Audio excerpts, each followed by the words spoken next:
করে যারা নবদম্পতি বিয়ে হয়েছে, যদি তোমরা আল্লাহওয়ালা হতে চাও, নেক সন্তান আল্লাহর কাছে কামনা করো।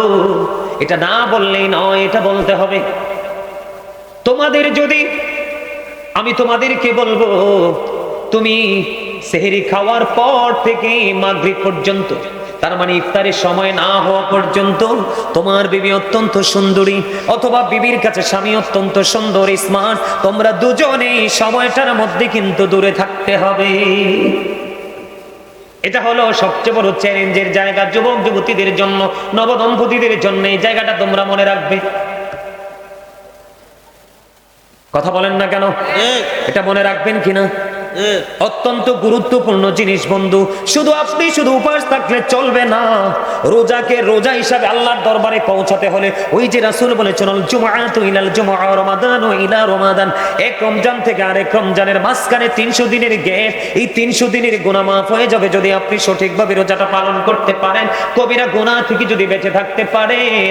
এই যদি লোভ লালসা যদি থাকে, তাহলে আপনাকে অবশ্যই পানাহার ত্যাগ করার সঙ্গে সঙ্গে স্ত্রী সহবাস ত্যাগ করতে হবে, এবং সকল নোংরা কাজ যেটা ইসলাম সাপোর্ট করে না, রোজাকে বিনষ্ট করে দিবে, ওই সমস্ত নোংরা কাজ থেকে আপনাকে বেঁচে থাকতে হবে।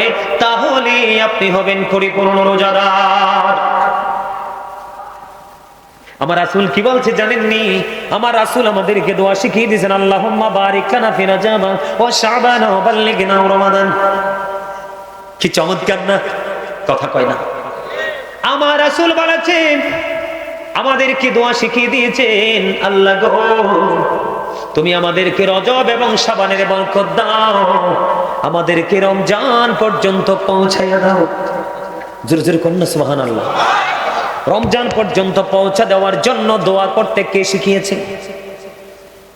আল্লাহ। রাসূলের কথা এখানে, রাসূলের ট্রেনিং খুব কম। একটু ছোট্ট করে কথা বলি, যুবক তোমরা শোনো, করোনায় আবার আলোচনাটা শুরু করব। আমেরিকার গবেষক মাইকেল এইচ হার্ট তিনি 100 জন প্রভাবশালীর তালিকা করলেন। তিনি বলেছেন, the 100 A ranking of the most influential person in the history. 100 জন প্রভাবশালীর তালিকা করে তিনি চ্যাম্পিয়ন করেছেন আপনার আমার প্রাণের নবীকে। ডক্টর আহমদ পিয়ারা বাগদাদি পীর সাহেব কেবলা, যিনি বোস্টন ইউনিভার্সিটির ইংলিশ লেকচারার ছিলেন, তিনি বলেছেন, of all the great religious personalities of all prophet, Muhammad রাসূলুল্লাহ সাল্লাল্লাহু আলাইহি সাল্লাম ওয়াজ দ্য মোস্ট সাকসেসফুল। যেখানে যাই সেখানেই সফলতার গল্প শুনি, আর আপনি আমি সফলতা পাচ্ছি না, কারণ রাসূলকে প্রিয় করে নিতে পারি না। আপনি মনে করেন আল্লাহ সব, কারণ আল্লাহ কয় কি? আল্লাহ কই, ইহুদি খ্রিস্টানদের একটা ধর্মগ্রন্থ আছে যেটার নাম ইংলিশে বলা হয় দ্য ওল্ড ও নিউ টেস্টামেন্ট। ওটা থেকে তারা প্রমাণ করতে চেয়েছে, he that love with not God, for God is love. যেজন প্রেম করে না সেজন আল্লাহকে জানে না, ফর গড ইজ লাভ, আল্লাহই প্রেম। কিন্তু আল্লাহ বলেছেন, নো সে, বলুন, ইফ ইউ ডু লাভ আল্লাহ, যদি তোমরা আল্লাহকে ভালোবেসে থাকো, ফলো মি মুহাম্মদ সাল্লাল্লাহু আলাইহি সাল্লাম, মুহাম্মদ সাল্লাল্লাহু আলাইহি সাল্লামের অনুগত হয়ে যাও, আল্লাহ উইল লাভ ইউ, আল্লাহ তোমাদেরকে ভালোবাসবে, এন্ড ফরগিভ ইউ। মনে মনে বলবেন, হুজুর আল্লাহকে ইংলিশে ওয়াজ করছে না? আল্লাহ বলতেছে, কুল ইন কুনতুম তুহিব্বুনাল্লাহ ফাত্তাবিউনি ইউহিব্বুকুমুল্লাহ ওয়া ইয়াগফির লাকুম যুনুবাকুম আল্লাহু গফুরুর রহিম। অস্বীকার করার সুযোগ আসেনি? নাই। রাসূল ছাড়া উপায়? আল্লাহ কই, যদি আমারে ভালোবাসো। কি কইছে? যদি আমারে ভালোবাসো তাইলে কই যাও? মদিনায় যাও। কারণ আল্লাহ পাওয়ার টিকিট দেখে মদিনা ওয়ালা। এই আমার দিকে তাকান, Allah of the first pillar is the lord of all, রব্বুল আলামিন, মুহাম্মদুর রাসূলুল্লাহ সাল্লাল্লাহু আলাইহি সাল্লাম ফর দ্য ওয়ার্ল্ড, রাহমাতাল লিল আলামিন। দারুণ লাগছে না ভাই? কত রব্বুল আলামিন, রাহমাতাল লিল আলামিন, এই লকব কে দিয়েছেন? আল্লাহ। আরো বেশি মজার খবর, আল্লাহর নাম লিখতে 4টা হরফ লাগে, আলিফ লাম লাম হা। একটার উপরে নিচেও কোনো নক্তা নেই। নবীজির নাম মুহাম্মদ, মিম হা মিম দাল, 4টা হরফ, একটার উপরে নিচেও কোনো নক্তা নাই। চমৎকার, দারুণ একটা মিল না? চারে চারে মিলে হলো কত? আল্লাহ কয়, বান্দারে তোরা তো খবর রাখিস না, চারে চারে মিলে হয়ে গেল 8। আমি আল্লাহ তোদের জন্য বান্দা জান্নাত বরাদ্দ দিলাম 8টা। যে যেমনি পারো প্রেম করে যেই কোনো একটা দখল করে না। তারপরেও নবী ছিলেন না। There is no God but Allah, সে আল্লাহ ব্যতীত কোনো উপাস্য নেই, কোনো ইলাহ নেই। তার মানে লা ইলাহা ইল্লাল্লাহ মুহাম্মাদুর রাসূলুল্লাহ সাল্লাল্লাহু আলাইহি ওয়াসাল্লাম ইজ দা মেসেঞ্জার অফ আল্লাহ। সরাতে পারবেন? কথা কয় না। সরাতে পারবেন? সব সময় কই এলাই আল্লাহ, সব কই এলাই আল্লাহ, আল্লাহ সব করছে। হ্যাঁ ঠিক আছে, মানলাম আপনারটা আল্লাহ করছে, আপনি পাইছেন করতে। হ্যাঁ ও মা গো মা, পাঁচ ওয়াক্ত পড়তে তো কাহিলে ইন্দা ধরে কতক্ষণ, এই ইন্দা ধরে কতক্ষণ, আবার জুমার দিনে যাইয়া গো ভাই আল্লাহ চেয়ার রাইস। আর যদি 50 ওয়াক্ত থাকতো উপায় আছে নি? এরপরও নবী ছিলেন না, মেরাজে যাইয়া আল্লাহ মেরাজ দিছে 50 ওয়াক্ত। ষষ্ঠ আসমানে মুসা নবী, মুসা নবী কয় ব্যাপার কি আপনার, আল্লাহ আপনার কি দিল? কয় নবী গো মেরাজ দিছে আমার উম্মতের জন্য। কয় ওয়াক্ত? কয় 50 ওয়াক্ত। কয় আপনার উম্মত মইরা যাইব, কমাইয়া নেন। সুবহানাল্লাহ কয় না? সুবহানাল্লাহ। আর এর তো প্রেমের কথা। আমার নবী সুপারিশ করলেন, আল্লাহ কবুল করলেন। আল্লাহ কয় হাবিব আপনি চাইছেন আমি 5 ওয়াক্ত বরাদ্দ দিলাম, সমস্যা নেই, কিন্তু আমি আল্লাহর কথা তো দুই রকম হতে পারে না। আমি যে কইছি 50 ওয়াক্ত, যদি আপনার উম্মত 5 ওয়াক্ত ঠিকঠাক মতো সঠিক নিয়মে পড়ে, আমি আল্লাহ তার জন্য 50-এর বরাদ্দ দিলাম। আমরা সেই নবীর উম্মত। এই জন্য আমি বুকে হাত দিয়ে সবসময় বলি I am very successful person, কারণ আখির নবীর উম্মত হয়েছি, নবীর প্রেমের এক নগণ্য গোলাম হিসেবে আল্লাহ কবুল করেছে। আল্লাহ কয় মাইয়ুতির রাসূলা ফাকাদ আতাল্লাহ। কি বুঝলে? রাসূলকে মানলে আল্লাহ মানা হয়ে যায়। রাসূল প্রেমের মধ্যে আল্লাহর প্রেম লুকায়িত, অটো আল্লাহ রাজি। এতনি কি কইছে কানে কানে কষা কুদ্দুর স্বাস্থ্য বাইনা দেখতে পারি। আচ্ছা এটা কইছে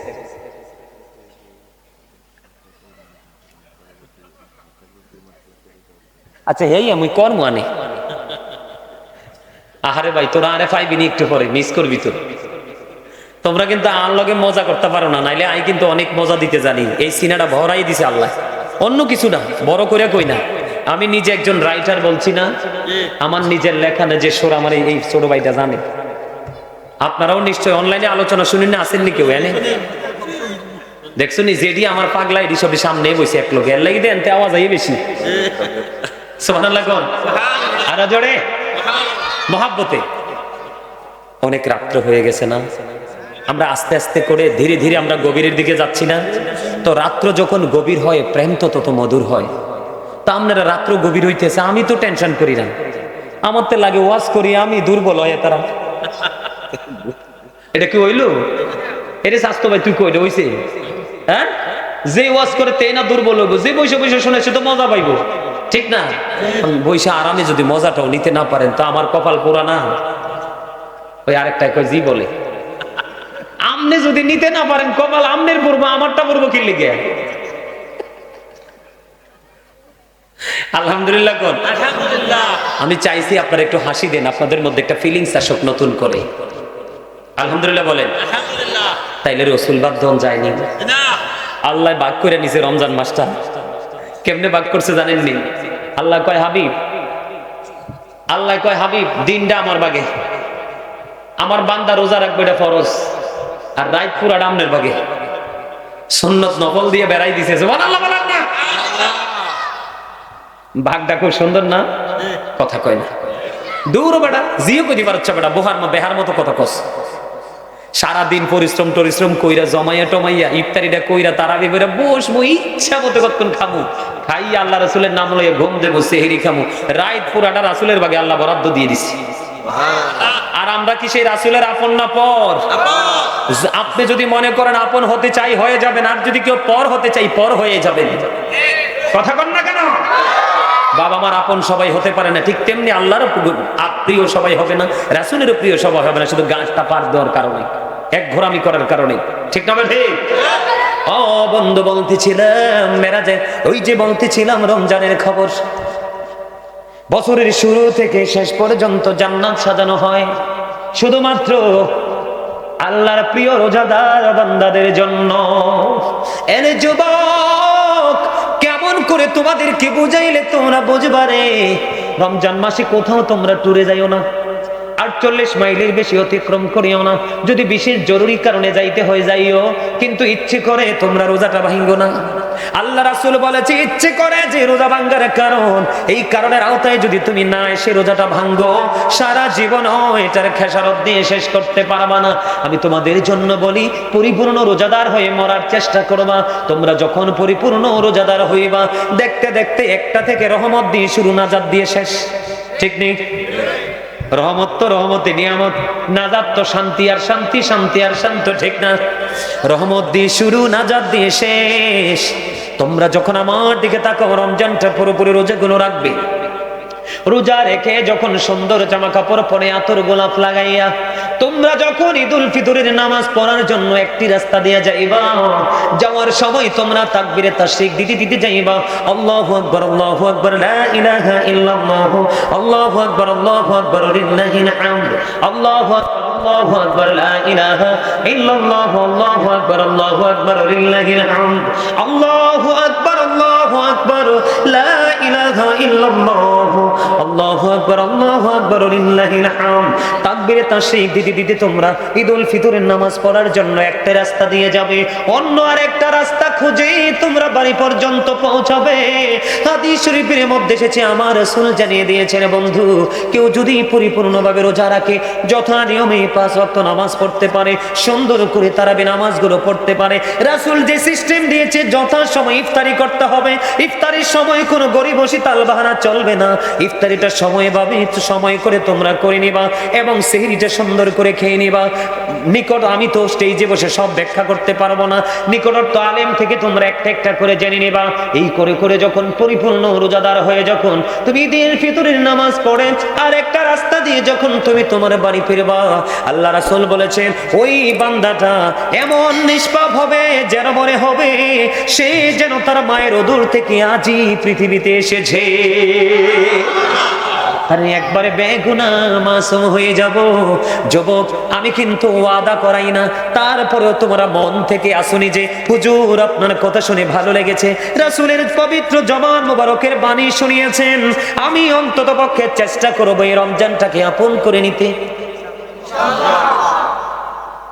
আলহামদুলিল্লাহ বলেন। আরেকটা মজার খবর আছে রে বন্ধু, আমার নবী বলেছেন রোজার ফজিলত বুঝাতে গিয়ে আমার নবী বলেছেন রোজাদারদের জন্য স্পেশাল পুরস্কার আছে আরেকটা, জান্নাতের একটা গেট থাকবে, সেটার নাম হলো রাইয়ান। সুবহানাল্লাহ বলে না? কি জান্নাতের একটা গেট কাল হাসরের ময়দানে ওপেন করে রাখা হবে, দরজা খুলে রাখা হবে। হুজুর কেন গো? দরজাটা ওপেন করে রাখা হবে, রাইয়ান নামক জান্নাতের গেটটা শুধুমাত্র রোজাদাররা প্রবেশ করার জন্য। আরো জোরে বলুন না সুবহানাল্লাহ। শুধুমাত্র রোজাদারদের জন্য এই রাইয়ান নামক জান্নাতের গেটটা ওপেন করে রাখা হবে। রোজাদার বন্ধু জান্নাতের এই গেট ওভারটেক করবে, আল্লাহ রাব্বুল আলামিন এই গেট আবার বন্ধ করে দিবে। তাহলে আপনার আমার ওই রোজা রাখার দরকার আছে না নাই? জোরে বলেন না। কারো বদনাম করবেননি, কারো হক নষ্ট করবেননি, কাউকে গালি দিবেননি। আর একটা মজার খবর হলো, আমার নবীজি আর একটা বুদ্ধি শিখাই দিছে, আপনাদেরকে কি আমি সেই বুদ্ধির কথাটা বলবো? আমরা বাঙালি কিন্তু একটু উগ্র মেজাজি, ঠিক নেই? আমি দাখিল পরীক্ষায় দিয়েছিলাম, প্র্যাকটিক্যাল প্রশ্ন উত্তর, কোন জাতি ধ্বংস হয় খুব তাড়াতাড়ি? যেই জাতির মেজাজ খুব চড়া, উগ্র। উগ্র মেজাজি মানুষ কিন্তু কি হতে পারে না, সফল হতে পারে না। নমনীয় যেই ব্যক্তি, এই ব্যক্তির জন্যই সফলতা অপেক্ষা করে, সে সফলতাকে খুঁজতে হয় না, সে যত খুঁজে তার চেয়ে কাছে এসে ধরা দেয়, সে তো তার নমনীয়তার কারণে, ঠিক না?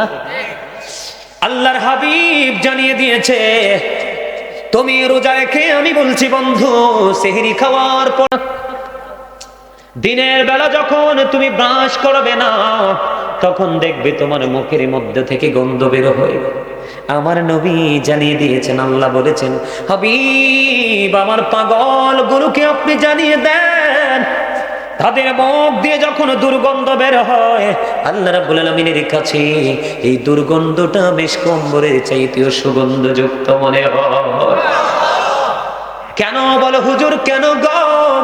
আপনার আমার কাছে কাছে দুর্গন্ধ মনে হয়, কিন্তু আল্লাহর কাছে এটা মেশক আম্বরের চাইতে সুগন্ধযুক্ত মনে হয়। তার কারণ হলো আপনি মুখটা তো বন্ধ রেখেছেন মালিককে রাজি করার জন্য, পৃথিবীর কাউকে খুশি করার জন্য নয়, পৃথিবীর কাউকে রাজি করার জন্য নয়, পৃথিবীর কোন সাধারণ মানুষের হুকুম নয়, এই হুকুমটা হলো আমার মালিকের হুকুম।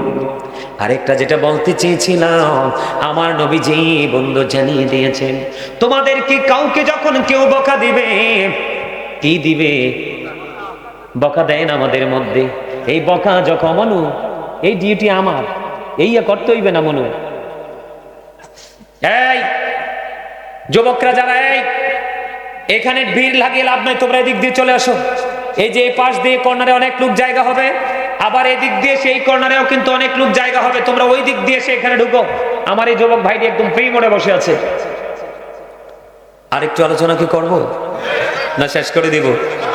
আরো জোরে, হ্যাঁ আর একটু শুনবেন না? মজা লাগে না? হ্যাঁ, দেখছেন নি, এটা প্রেমের বাজার। এখানে আসলে খরচ, বাজার হয় রুহের বাজার। কিসের বাজার? আরে কথা কয় না। দুনিয়ার বাজারে যে পণ্য কিনি এটা দেহের জন্য কিনি। কিসের জন্য? কথা বুঝেন নাই? ওই যে দেহ এবং রুহু, তার মানে আপনি আমি আমরা প্রত্যেকটা পার্সন ডবল। একটা হলো দেহ, দেহের খাবার কিন্তু পৃথিবীর যেই কোনো লোকাল প্লেসে পাওয়া যায়, যায় না? আপনি একেবারে লোকাল গরিব মানুষের ঘরে যান, দেখবেন এক গ্লাস পানি দুটো বিস্কুট হলেও দিবে, এটা কিন্তু দেহের খোরাক। কিন্তু আরেকটা নিতে হবে আপনাকে পরপারের জন্য, রুহের খোরাক। কিসের খোরাক? এই রুহের খোরাকের, রুহের বাজার কিন্তু এটা। এই বাজার থেকে আপনি অনেক কিছু নিয়ে যেতে পারবেন যেটা পরকালে কাজে লাগবে, কিন্তু পৃথিবীতে দেখানো যায় না। যেমন আমি আপনাদেরকে হাদিস শরীফে শেষ করে আমি আপনাদেরকে পুনরায় আবার অন্যদিকে নিয়ে যাই। আমার রাসূল বন্ধু জানিয়ে দিয়েছেন, কেউ যখন তোমাদেরকে বকা দিবে, কি দিবে? কেউ যখন তোমাদেরকে বকা দিবে, তুমি পাল্টা তাকে বকা দিও না। সুবহানাল্লাহ বলেন না? হুজুর, হুজুর গো, কেন গো আমি তাকে পাল্টা বকা দিব না? কারণ আমার নবীজি নিষেধ করে দিয়েছে, তোমাকে যখন কেউ বকা দিবে, তোমার সাথে ঝগড়া করতে চাইবে, তুমি শুধু উত্তর দিবে আমি রোজাদার, আমি রোজাদার। তোমার জবানে কি থাকবে? আমি আমার মা বোনদেরকে, সালমানপুর মধ্যপাড়ার আমার মা বোনদেরকে বলবো, কারণ মা বোনেরা বেশি ঝগড়াটে। কথা কয় না, মিছা কথা কইছি। নবী যখন মেরাজে গেলেন, জাহান্নামের দিকে নজর দিলেন, জাহান্নামের দিকে নজর দিয়ে চায়া দেখে বন্ধু, জাহান্নামের মধ্যে শুধু ধনী ধনী মানুষ আর মহিলা বেশি। নাউজুবিল্লাহ পড়না। জান্নাতের দিকে রাসূল নজর দিলেন, জান্নাতের দিকে রাসূল নজর দিয়ে চায়া দেখলেন, জান্নাতের মধ্যে শুধু গরিব মানুষ আর পুরুষ মানুষ বেশি। সুবহানাল্লাহ বলেন না? এই জন্য রাসূল শিখিয়ে দিয়েছে, কেউ যদি তোমার সাথে কোনো অজুহাতে ঝগড়া করতে আসে, তুমি শুনেছো তোমাকে সে বাতিল বকা দিয়েছে, তোমার বদনাম করেছে, তোমার সাথে ঝগড়া করতে চায়, তুমি শুধু তাকে পাল্টা জবাব দিয়ে দিবে আমি রোজাদার, আমি রোজাদার। তুমি যখন রোজাদার বলে বারবার বন্ধ বলতে থাকবা, তোমার পক্ষ হয়ে ফেরেশতারা তার বকার জবাব দিবে। আর তুমি যখন পাল্টা তাকে কাউন্টার দিয়ে দিবা, তখন ওই ফেরেশতা তোমার কাছ থেকে দূরে সরে যাবে। আমরা চাই আমাদের সব সময় পাশে থাকুক আল্লাহর রহমতের ফেরেশতা। সুবহানাল্লাহ বলেন না?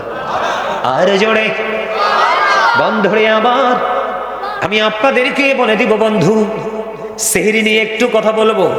আমরা কিন্তু জিহ্বার স্বাদের জন্য চুরি ডাকাতি এমন কোন নিচক কাজ নাই যে আমরা করি না। কথা বলেন না কেন?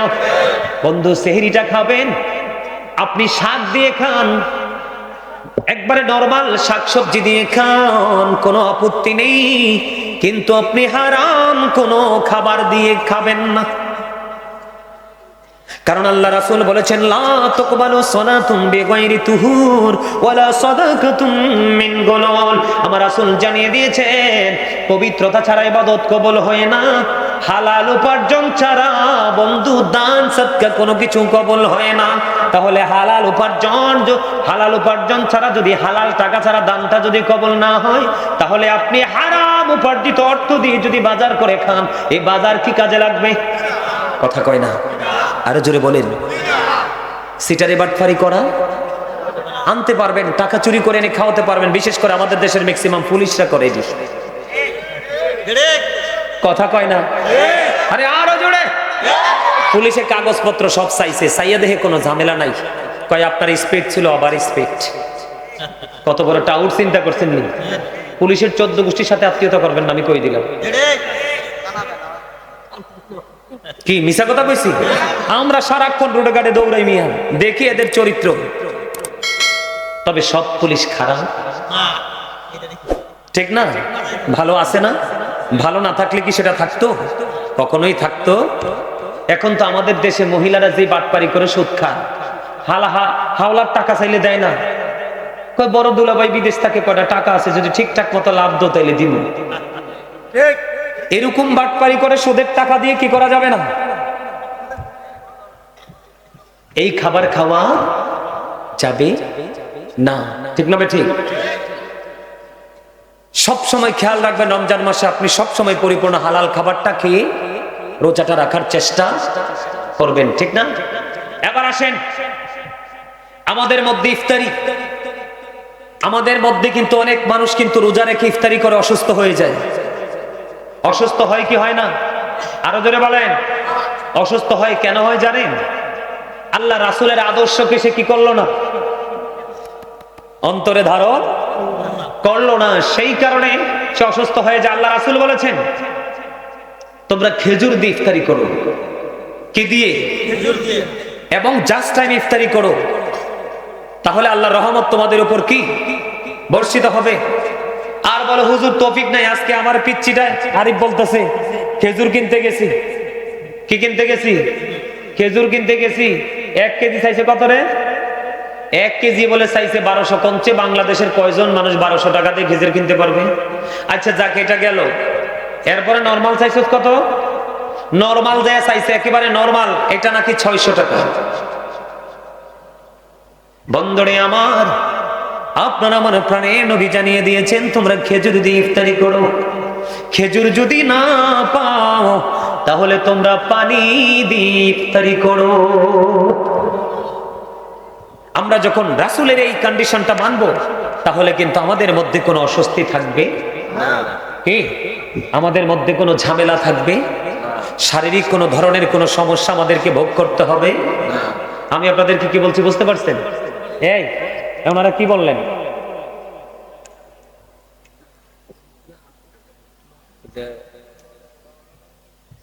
আমার কথা আপনারা বুঝতে পারছেন তো? রোজাকে রোজা হিসাবে আপনি আমি যদি আল্লাহর কাছে পৌঁছাতে চাই, তাহলে আপনি আমি কি করতে হবে?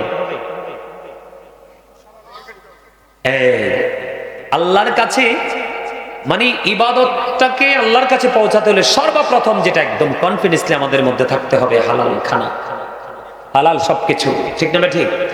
হালাল যদি না থাকে আপনি হারাম যতই খান ফায়দা হবে না। হবে? সম্মানিত উপস্থিতি, বেশি বেশি করে দরুদ পড়বেন। আল্লাহ রাসূল বলেছেন যেই ব্যক্তি জুমার দিনে রাসূলকে মহব্বত করে মাত্র 80 বার দরুদ পড়ে তার 80 বছরের সগীরা গুনাহ মাফ। দাইলামি শরীফের মধ্যে এসেছে হাদিস খানা। আল্লাহ রাসূল বলেছেন যেই ব্যক্তি রাসূলকে ভালোবেসে প্রতিদিন 1000 বার দরুদ পড়বে সে জান্নাত না দেখা পর্যন্ত মরণ হবে না। আচ্ছা, আপনাদের এই এলাকায় কি মহিলারা জামাতে গিয়ে নামাজ পড়ার কোনো সুযোগ আছে? পড়েনি কেউ? পড়ে না তো? আলহামদুলিল্লাহ। আরে জোরে কোন আলহামদুলিল্লাহ। এখন কিন্তু আমাদের দেশে বিদেশে কিন্তু আরেকটা কিন্তু সিস্টেম বের হচ্ছে, মহিলারা ঘরে নামাজ পড়ে কোথায় চলে যায়? মসজিদে জামাত পড়তে চলে যায়, আছে না নাই? আমার কাছ থেকে অনেক আমার কাছে অনেক মানুষ এই বিষয়ে একটু আলোচনা শুনতে চেয়েছেন। রাত পয়লে কিন্তু তারাবি নামাজ আসতেছে। আপনাদের দেশে তারাবি নিয়ে মারামারি আসেনি? আমরা তারাবি নামাজ সারা জীবন পড়েছি 20 রাকাত, সারা জীবন 20 রাকাতই পড়বো। ঠিক কিনা বলেন? যত ধর্মের মুক্তি মুহাদ্দিসি আসুক আমরা তাকে বয়কট করব। কথা বলেন না কেন? ঠিক না? কয় রাকাত? 20 রাকাত। আমার মোবাইলে কিন্তু কিতাব আছে, আমি একবারে দলিল সহ কোট করে নিয়ে আসছি। সাহাবায়ে কেরাম ঐক্যবদ্ধ হয়েছেন, তাদের ইজমা হয়েছে তারাবি নামাজ 20 রাকাত। আমরা কয় রাকাত পড়ব? 20 রাকাতের পক্ষে কে কে আছেন হাত তোলেন, সোজা করে হাত তোলেন। মারহাবা, নারায়ে তাকবীর, নারায়ে রিসালাত। হাত নামান। কি তারাবি নামাজ 20 রাকাত। আমি আপনাদেরকে কয়েকটা হাদিস শরীফ শোনাই, শোনার দরকার আছে না নাই? আপনারা সচেতন থাকা লাগবে কি লাগবে না? বন্ধুরে আমার, উম্মে সালামা রাদিয়াল্লাহু তাআলা আনহা থেকে বর্ণিত, তিনি বলে দিয়েছেন, আপনার আমার প্রাণের নবী জানিয়ে দিয়েছেন, মহিলাদের সর্বোত্তম মসজিদ হলো তাদের ঘর। কি হ্যাঁ, কথা থাকলে বলেন, কথা বলেন। এই যে একটু আগে এক গ্রুপ আসলো, এখন আপনি আসলেন আবার বলেন না না, তাহলে স্টেজে আসা দরকারটা কি? আমরা যারা আলোচক, এটা আমাদেরকে যথেষ্ট ব্যাঘাত ঘটায়, ঠিক কিনা বলেন? আমরা চিন্তা করি তার কোনো প্রস্তাব থাকতে পারে, ঠিক কিনা বলেন? এদিক দিয়ে যখন আসে আমরা চিন্তা করি তারও কোনো প্রস্তাব থাকতে পারে, তখন আমরা আলোচনাটাকে গুটিয়ে তাদের প্রস্তাব গ্রহণ করার জন্য আমরা অ্যাক্টিভ থাকি। আমি আপনাদেরকে আপনাদের এলাকায় নাই শুনে কিন্তু খুশি হয়েছি। আরো বেশি যেন আপনারা স্ট্রং থাকতে পারেন, আপনাদের মেয়েরা, আপনাদের বিবিরা যেন ঘর ছেড়ে যেন বাইরে তারাবির অজুহাতে যেন বের হতে না পারে, এটা আপনাদেরকে আরেকটু সিগন্যাল দেওয়ার জন্য এই জায়গাটা নিয়ে আমি একটু আলোচনা করতে চাই। আপনারা কি আমার আলোচনাটা নিবেন? একটু জানার দরকার, বিশেষ করে যুবক ভাই তোমাদেরকে বলছি, কারণ এখনকার কিন্তু একটা সম্প্রদায় বের হচ্ছে, তারা যুবকদেরকে টার্গেট করে করে গায়েল করে, তাদের ঘরে নারীদেরকে বের করে। অথচ আল্লাহ কোরআনে বলতেছে, ওয়াকরনা ফি বুয়ুতিকুন্না ওয়ালা তাবাররাজনা তাবাররুজাল জাহিলিয়াতিল উলা। আসেনি রে? আছে। আল্লাহ রাব্বুল আলামিন বলতেছে মহিলাদেরকে, ওই জাহিলি যুগের নারীদের মতো তোমরা তোমাদের রূপ অন্য কোন বেগানা পুরুষের সামনে প্রদর্শন করো না, তোমরা তোমাদের ঘরের মধ্যেই থাকো। বলেছেন কে? কথা কয় না? জাহিলি যুগের নারীদের মতো তোমরা ঘর থেকে বের হইও না। অন্য হাদিসের মধ্যে আল্লাহ রাসূল বলেছেন, যখন নারীরা ঘর থেকে বের হয় তখন শয়তান তাদেরকে দেখলে উকি ঝুঁকি দেয়। নাউজুবিল্লাহ বলবেন না? মনে রাখবেন, নারীদেরকে শয়তান রশি হিসাবে ব্যবহার করে পুরুষকে ঘায়েল করার জন্য। পৃথিবীর বুকে নারীর ছলনায় পড়ে পুরুষদের চরিত্র হরণ হয়ে যায়, ঠিক কিনা বলেন? আল্লাহর হাবিব সরকারে মদিনা তিনি জানিয়ে দিয়েছেন, উম্মে সালামা রাদিয়াল্লাহু তাআলা আনহা থেকে হাদিস বর্ণিত। হাদিস খানে এসেছে বন্ধু, বুখারী এবং মুসলিম শরীফের মধ্যে, মহিলাদের সর্বোত্তম মসজিদ হলো তার ঘরের অভ্যন্তর। তার মানে ঘরের বারান্দাও না, হাদিস শরীফের মূল ভাষা বুঝতে হবে, তার ঘরের অভ্যন্তরটা হলো মহিলাদের জন্য সবচেয়ে বড় মসজিদ। আব্দুল্লাহ ইবনে মাসউদ রাদিয়াল্লাহু তাআলা আনহু থেকে হাদিস খানা বর্ণিত। বন্ধুরে আমার, রাসূল বলে দিয়েছেন, তিনি বন্ধু আব্দুল্লাহ ইবনে মাসউদ রাদিয়াল্লাহু তাআলা আনহু তিনি যখন ওনার জামানায় দেখেছেন মসজিদের মধ্যে মহিলারা জুমার নামাজ পড়তে এসেছে, তিনি সঙ্গে সঙ্গে তাদেরকে মসজিদ থেকে বের করে দিয়েছেন। কেন গো বের করে দিল? কারণ মহিলাদের জন্য জুমার নামাজ ওয়াজিব নয়, তাদের জন্য ঈদের জামাত ওয়াজিব নয়। কথা কন না কেন? আরো জোরে বলেন না। যেহেতু তাদের জন্য জুমার নামাজের মতো বড় নামাজ তাদের জন্য ওয়াজিব নয়, ঈদের নামাজের জামাত যেহেতু তাদের জন্য ওয়াজিব নয়, তাহলে তাদের ঘর থেকে বের হওয়া উচিত নয়, ঠিক কিনা বলো? বন্ধুরি আমার, আপনার আমার প্রাণের নবী তিনি বলেছেন, আমাদেরকে নবীজি জানিয়ে গেছে যে একটা সময় পৃথিবীতে ফিতনা আসবে, এটা আমরা সবাই আল্লাহ রাসূল জানতেন। এই জন্য আমাদেরকে রাসূল জানিয়ে গেছেন। আমার দিকে তাকান, আল্লাহ রাসূল বলে দিয়েছেন, আমি আমার উম্মত পুরুষদের জন্য, কার জন্য? আমি আমার উম্মত পুরুষদের জন্য নারীদের মতো এত বড় বিপদ, এত বড় বিপর্যয় আর কিছুই রাখা যায় না। ও মানে নাউজুবিল্লাহ বলেন না কেন? আপনারা কি মন দিয়ে আমার কথাগুলো বুঝেন না? আল্লাহ রাসূল বলেছেন, বন্ধু, যে রাসূল চলে যাওয়ার পরে আমাদের মধ্যে উম্মতের মধ্যে পুরুষ আছে না? আমরা আছি না? আজ থেকে প্রায় ১৫০০ বছর আগে নবীজি চলে গেছেন। এই ১৫০০ বছর পূর্বে অথবা ১৪৫০ বছর পরে আমরা কি উম্মতি মুসলমান আছি না নাই? পুরুষ আছি না নাই? এই জন্য নবীজি বলে গেছেন যে আমি আমার উম্মত পুরুষের জন্য নারীদের মতো এত বড় বিপদ, নারীদের মতো এত বড় বিপর্যয়, নারীদের মতো এত বড় ফিতনার কিছুই রেখে যায়নি। পৃথিবীর মধ্যে পুরুষের জন্য যত ফিতনা আছে, এর মধ্যে ভয়ঙ্কর ফিতনা হলো বন্ধু মহিলা। মনে রাখবেন, যেই মহিলা ঘর থেকে বের হয়, এটা আর মহিলা থাকে না।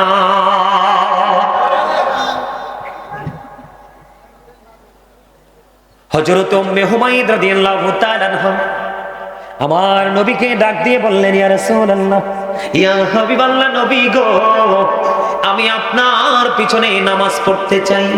বুঝে নেন, অত্যন্ত অত্যন্ত সূক্ষ্ম একটা হাদিস শরীফ দেখেন।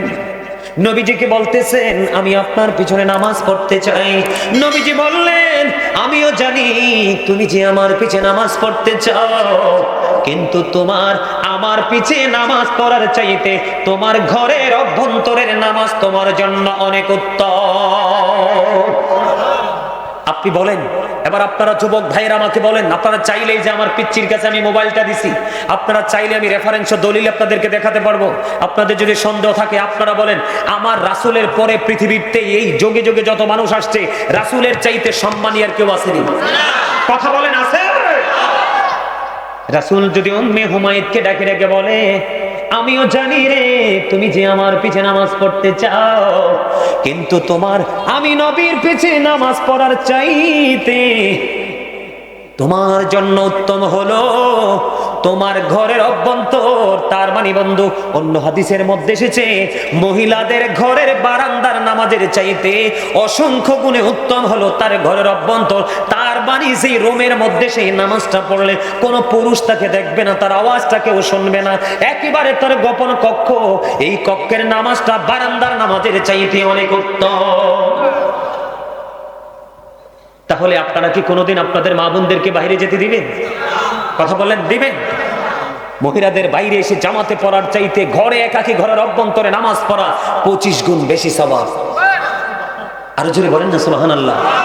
বন্ধুরে আমার, আমাদের বাংলাদেশে বিভিন্ন জায়গা দিয়ে বন্ধু তারা খুব কঠিন ভাবে বিচরণ করছে। আমি আপনাদেরকে হাত জোর করে বন্ধু অনুরোধ করব, আমার রাসূল জানিয়ে দিয়েছেন, নারী যখন ঘর থেকে বের হয়, কি হয়? নারী যখন ঘর থেকে বের হয়, তখন শয়তান তাকে দেখলে উকিঝুঁকি দেয়, তার মনের মধ্যে কুমন্ত্রণা সৃষ্টি করার চেষ্টা করে, কোনো না কোনো পুরুষের দিকে তার কুদৃষ্টি যাবে। বাড়িতে এসে কারো না কারো মাধ্যমে বন্ধু তাকে একটা মিস কল দিবে, দ্বিতীয়বার তিনি কলটা ব্যাক করবে, আর ইনি বলবে, ভাই I am really sorry, wrong number. এইভাবে হয় না? কলঙ্কের যে কলঙ্কজনক যে অধ্যায়টা তৈরি হয়, সেটা তো এইভাবেই তৈরি হয়। কথা বলেন না কেন? আল্লাহ রাসূল বলেছেন, আল্লাহ রাসূল বলেছেন, উম্মে মাকতুমের পুত্র আব্দুল্লাহ নবীজির দরবারে আসতেছে। মাইমুনা সহ রাসূলের দরবারে উপস্থিত ছিলেন। রাসূল বললেন, তোমরা এখান থেকে আত্মগোপন করো। কি করো? তার মানে এখান থেকে তোমরা চলে যাও। তখন রাসূলকে প্রশ্ন করা হলো, ইয়া রাসূলুল্লাহ, ইয়া হাবিবাল্লাহ, নবী গো, আব্দুল্লাহ তো অন্ধ। নবীজি বলেছেন, আব্দুল্লাহ অন্ধ, কিন্তু তোমরা তো অন্ধ না। কি বুঝতে পারলেন? নারীদের পর্দাটা কত সেনসিটিভ চিন্তা করছেননি? তাদের ঘরে থাকাটা কতটা গুরুত্বপূর্ণ জরুরি জানেননি? তার মানে আপনার কোন নারীর সামনে দিয়ে অন্ধ পুরুষ হেঁটে গেল, সে কিন্তু চালের বেড়া দিয়ে, বাড়ির বেড়া দিয়ে, কলাপাতার বেড়া দিয়ে সে চকি দিয়ে পুরুষের দিকে তাকাতে পারবে? তো সেই নারী যদি এইভাবে রাসূল তাকে বলে জীবনযাপন করতে, তাহলে ওই নারী যখন অসংখ্য পুরুষের ভিড়ে এসে নামাজ পড়বে, তখন তার চোখ কই থাকবে? ডিব্বায় না তার লগে? কথা কন না কেন? এখন কিন্তু আমাদের মতোই অনেকে দেখবেন ফতোয়া দিবে জায়েজ।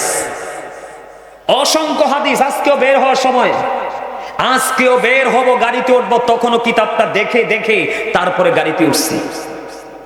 আমার একটা উদ্দেশ্য আর কি, যে আপনাদের মধ্যে আমি সেই ফিলিংসটা ঢুকিয়ে দিব, সেই সেন্সটা আপনাদের মধ্যে ঢুকিয়ে দিব। রোজার মাস অনেক ফজিলতের মাস, লন্ডন থেকে আমার কাছে জানতে চেয়েছেন, আমেরিকা থেকে আমার কাছে জানতে চেয়েছেন যে হুজুর, আমাদের মধ্যে অনেক নারী আছে পুরুষের সাথে দলে দলে নামাজ পড়তে যায়, তারাবি পড়তে যায়, তারা বলে নাকি জামাতে পড়লে বেশি সওয়াব। তখন আমি কিন্তু আরো আগে আলোচনাটা একবার করেছিলাম, আসছে সামনে রমজান, অনেক মা বোনেরা তারা পুরুষের সাথে মসজিদে যাইতে চেষ্টা করবে, তাদেরকে আমি হাত জোর করে অনুরোধ করব, আল্লাহ বলেছেন তোমরা ঘরে থাকো। কে বলেছেন? এই যে আমার জন্য আমি দুইজন, আমার দুইটাই ছোট ভাই, দুজনই কোরআনে হাফেজ। আল্লাহ বলেছেন তোমরা ঘরে থাকো, ওই জাহিলি জগতের নারীদের মতো বাইরে এসে অন্য পুরুষকে তোমাদের রূপটা দেখাইও না, প্রদর্শন করিও না। ঠিক না বেঠিক? আল্লাহ বলতেছে ঘরে থাকো, রাসূল বলতেছেন ঘরে থাকো, ঘরের বারান্দায় নামাজ পড়িও না, ঘরের রুমের মধ্যে নামাজ পড়ো। এটা তোমার বাইরে এসে জামাত পড়ার চাইতে 25 গুণ বেশি সওয়াব দেবে। রাসূল বলেছেন মহিলাদের সর্বোত্তম মসজিদ হলো তার ঘরের অভ্যন্তর। আমার রাসূল বলেছেন তোমরা বাইরে এসো না, আল্লাহ বলেছেন তোমরা বাইরে এসো না। আজকে আমি গাজী সুলাইমান সকল আর পায়ে ধরে বলবো গো মা, ও আমার বোনেরা, রমজান মাসের পবিত্রতা বিনষ্ট করো না। তোমরা যখন ঘর থেকে বের হবে আল্লাহরও বাধ্য হবে, ঠিক কথা কয় না? তোমরা যখন ঘর থেকে বের হবে রাসূলেরও বাধ্য হবে, কথা কন না কেন? বাবা মার অবাধ্য হইলে সন্তান বাবা মা কষ্ট পায় কি পায় না? আরো জোরে কন। এখন আমি যদি আপনাদেরকে বলি, আমার সামনে হাফেজ সাহেব আছে, তোমরা আমাকে বল হলে শুধরে দিবা। আল্লাহ বলেছেন ইন্নাল্লাযীনা ইউযুনাল্লাহা ওয়া রাসূলাহু লা'নাহুমুল্লাহু ফিদ দুনিয়া ওয়াল আখিরাহ ওয়া আ'আদ্দা লাহুম আযাবান মুহিনা। আল্লাহ রাব্বুল আলামিন বলে দিয়েছেন আল্লাহ এবং রাসূলকে যারা কষ্ট দেবে তাদেরকে আল্লাহ রাব্বুল আলামিন দুনিয়া আখিরাতে লানত দিয়েছেন। ওয়া আ'আদ্দা লাহুম আযাবান মুহিনা, তাদের জন্য বরাদ্দ করে রেখেছেন ভয়ঙ্কর শাস্তি। বুঝে আসছেন আপনাদের কথা? কোন মা বোনদেরকে বাইরে যেতে দিবেন? আর জোরে বলেন দিবেন? কোন মৌলবী যদি আপনাদেরকে এরকম কুবুদ্ধি দেয়, তাকে কি করবেন? এলাকায় ঢুকতে কথা কয় না।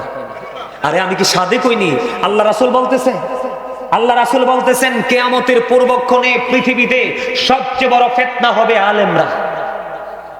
কথা কয় না। এখন আমরা কই আছি সব আমল বেশি বেশি করেন, আমাদের মধ্যে কিছু আছে না নাই কই না? এই আজকে অল্প করে কয় নাই, কালকে আরেকটু বড় করে কইব নাই, পরশু কইব আরেকটা বড় করে কইব নাই। আপনি নাই শুনতে শুনতে আপনিও করলেন না, এটা একবারে মরুভূমি হয়ে যাবে। কি হয়ে যাবে? আচ্ছা দেখেন, লোহাটাকে নিচে পড়ে থাকতে থাকতে জং ধরতে ধরতে লোহার অস্তিত্বটাকে নষ্ট করে ফেলে না? কথা কয় না। যখন আপনি এখান থেকে বের হয়ে অন্যদিকে ডাইভেট হবেন, তখন কিন্তু আল্লাহ ওই সময়টাকে কেন্দ্র করে আল্লাহ ওয়াজ করতেছেন। সূরা আলে ইমরান 185 নম্বর আয়াতের শেষ অংশে আল্লাহ বলতেছেন ওয়ামাল হায়াতুদ দুনিয়া ইল্লা মাতাউল গুরুর। আসেনি রে? এই দুনিয়ার ভোগ, এই দুনিয়ার জীবন, এই দুনিয়াতে যা করছেন এগুলো একটা ধোঁকা। কে কয়? আল্লাহ কয়। কে কয়? এবার আমি যাব কোরআন শরীফের 19 পারা সূরা শুআরা 88 নাম্বার আয়াতে আল্লাহ বলতেছেন ইয়াউমা লা ইয়ানফাউ মালু ওয়ালা বানুন। আল্লাহ রাব্বুল আলামিন বলতেছেন সন্তান সন্ততি ধন সম্পদ কিচ্ছু কাজে লাগবে না। যাইবেনটা কই কোন তো? এদিক দিয়ে আল্লাহ বলতেছে ধোকার মধ্যে আছি, আরেক দিক কয় ধোকার মধ্যে থেকে যা পুঁজি করলাম এই পুঁজি নাকি কিছুই কাজে। তাহলে আমাদেরকে কি করতে হবে? সর্বোচ্চ সচেতন থাকতে হবে। রাসূল বলেছেন কিয়ামতের আগে, কিয়ামতের আলামত একটা হলো আলেমরা। কেন জানেন? এদের সঠিক শিক্ষা থাকবে না, ওদের সঠিক জ্ঞান থাকবে না। হক্কানি আলেমগুলো পৃথিবী ছেড়ে চলে যাবে, তাদের সিনাই করে কিতাবও চলে যাবে। তখন কিতাব বোঝার মতো আলেম থাকবে না। দাড়ি বড় হবে, পাগড়ি বড় হবে, সব বড় হবে, কিন্তু এলেম বড়। তখন তারা ভুল ভাল ফতোয়া দিবে, সাধারণ মানুষ বিভ্রান্ত হয়ে যাবে, পথভ্রষ্ট হয়ে যাবে। এই জন্য আপনাদেরকে কি করতে হবে? সচেতন। রমজান মাসের পরিপূর্ণ পবিত্রতা বজায় রেখে চলবেন তো, বেশি বেশি করে